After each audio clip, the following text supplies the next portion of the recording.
Hi, my name is Ritesh Kumar. I am working as scientific officer in Ganesh Diagnostic and Imaging Center Private Limited. आजकल कमज़ोर खान पान की वजह से vitamin B12 की कमी नॉर्मल हो गई है।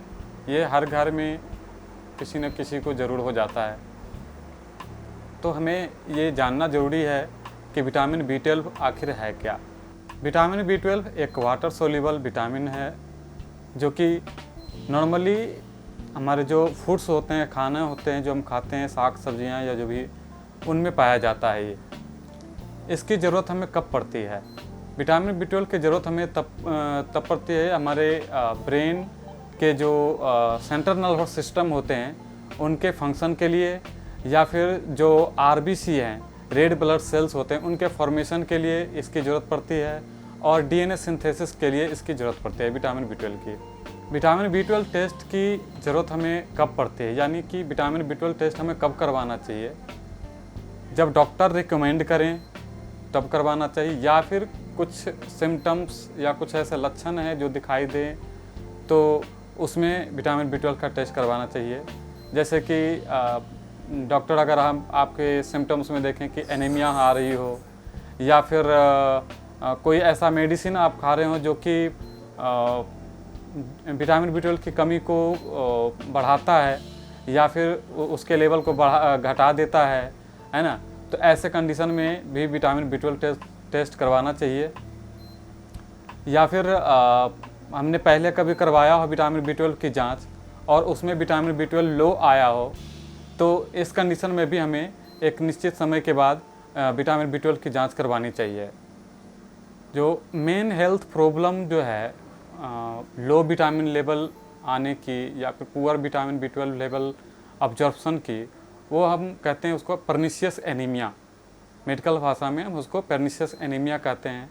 इसके अलावा क्राउन्स डिजीज़ या सीलियक डिजीज़ जो होता है, इस कंडीशन में भी विटामिन B12 का लेवल जो है वो घट जाता है। कॉमन सिम्टम क्या क्या हैं विटामिन B12 के कम होने के, यानी साधारण से लक्षण अगर हम कुछ बताएं कि क्या क्या लक्षण होने चाहिए विटामिन B12 के कम होने की, तो उसमें जैसे कि थकान ज़्यादा रहती हो, या फिर हमें नमनेस या फिर टिंगलिंग, जैसे कहते हैं पैरों में या हाथ में सुन्न हो जाना या झनझनाहट से महसूस होना, तो इस कंडीशन में भी विटामिन B12 हो सकता है कि लो हो। या फिर हेडेक रहता हो, हमेशा सिर दर्द करता रहता हो, चाहे वन साइड हो या फिर दोनों साइड हेडेक रहा हो, तो इस कंडीशन में भी हो सकता है कि विटामिन B12 का लेवल लो है। इस टेस्ट को करने के लिए या इस टेस्ट को करवाने के लिए हमें क्या ज़रूरत पड़ती है? जैसे हम कई बार जांच करवाने जाते हैं तो डॉक्टर हमें कहते हैं कि फास्टिंग में आना है, या फिर कभी हमें कहते हैं कि खाना खा के आना है। तो इसमें हमें ऐसा कुछ भी ज़रूरत नहीं पड़ती है कि फास्टिंग में आना है या फिर खाना खा के, एनी टाइम कभी भी करवा सकते हैं हम।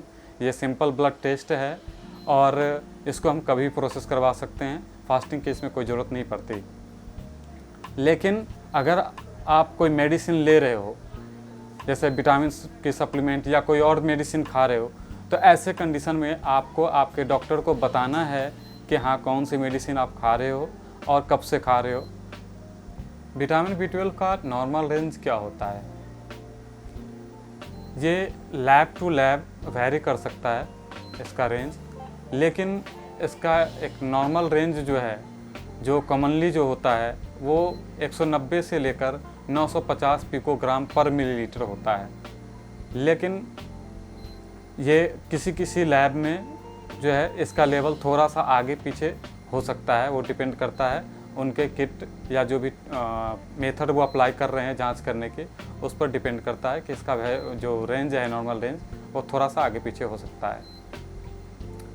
कुछ केसेस में डॉक्टर जो है रिकमेंड करते हैं फोलेट लेवल, या जिसको हम फोलिक एसिड भी कहते हैं, तो फोलेट लेवल या फोलिक एसिड भी रिकमेंड करते हैं जांच करवाने के लिए।